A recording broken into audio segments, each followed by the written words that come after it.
In the year 6 BC, Tiberius Julius Caesar, one of the most powerful figures in the Roman Empire, made a shocking and unprecedented decision. He withdrew from public life and retired to the Greek island of Rhodes. It was a choice that stunned Rome, puzzled the Emperor Augustus, and set tongues wagging across the empire. Why would a man at the peak of his political and military career abandon the path to power and retreat into relative obscurity? This is the story of a troubled prince, an enigmatic figure torn between personal frustration, imperial duty, and political intrigue. Tiberius's self-imposed exile to Rhodes marked a pivotal moment in the history of the Roman Empire, an event that shaped not only his future but the fate of Rome itself. The rise of Tiberius. A reluctant heir. Tiberius's journey began not with ambition but with obligation. Born in 42 BC to Livia Drusilla and Tiberius Claudius Nero, Tiberius came from a distinguished Roman family. However, his fortunes changed when his mother married Augustus, the first emperor of Rome, after divorcing Tiberius's biological father. This marriage thrust the young Tiberius into the imperial circle, giving him access to power, but also burdening him with expectations. Tiberius's early career was marked by military success. He led successful campaigns in Germany, Gaul, and Pannonia, earning a reputation as a capable general. He served as consul and played key roles in diplomatic missions, proving himself indispensable to Augustus. Yet, beneath the surface, Tiberius was an unhappy and conflicted man. Though duty drove him, his private desires clashed with the demands of public life. This inner conflict would soon come to a head, prompting him to make the drastic decision to retire to Rhodes. The marriage that changed everything. A key turning point in Tiberius's life was his forced marriage to Julia the Elder, the daughter of Augustus. Augustus arranged the marriage to bind Tiberius more closely to the imperial family and ensure dynastic continuity. However, the union was deeply unhappy. Tiberius loved another woman, Vipsania Agrippina, the daughter of Augustus's right-hand man, Agrippa. He had married Vipsania out of love, and their marriage was a rare oasis of happiness in his life. However, Augustus's dynastic ambitions required that Tiberius divorce Vipsania and marry Julia, a woman he neither loved nor respected. Julia, by all accounts, was notorious for her extravagance and infidelity. Her scandalous behavior clashed with Tiberius's serious and austere nature. Their marriage was a disaster, and the humiliation of being forced into it only deepened Tiberius's resentment toward Augustus. Why did Tiberius retire? By 6 BC, Tiberius had had enough. The pressures of public life, his unhappy marriage, and his growing frustration with Augustus's favoritism drove him to seek escape. But Tiberius's decision to retire was not just a flight from personal troubles, it was also a political statement.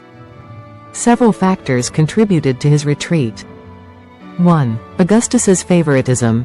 Augustus increasingly favored Gaius and Lucius Caesar, his grandsons by Julia, as his heirs. 1. Tiberius felt sidelined and humiliated. 1. Though he was the most experienced military leader in the family, Augustus's focus on Gaius and Lucius left him feeling unappreciated. 2. The burden of duty. Tiberius was a man of duty, but the weight of imperial expectations crushed his spirit. 2. Public service felt like a prison, especially as he was forced to maintain a loveless marriage and uphold Augustus's vision. 3. Political strategy. Some historians suggest that Tiberius's withdrawal was a calculated move. 3. By stepping away from the public eye, Tiberius may have sought to distance himself from Augustus's court politics, waiting for a more favorable moment to return. Life on Rhodes. Isolation and reflection. Tiberius's retirement took him to Rhodes, a serene island in the eastern Mediterranean known for its beauty, culture, and intellectual life. In contrast to the chaos of Rome, Rhodes offered Tiberius the opportunity to live in peace, or so he hoped. A private life in exile, Tiberius avoided public ceremonies and tried to live as a private citizen.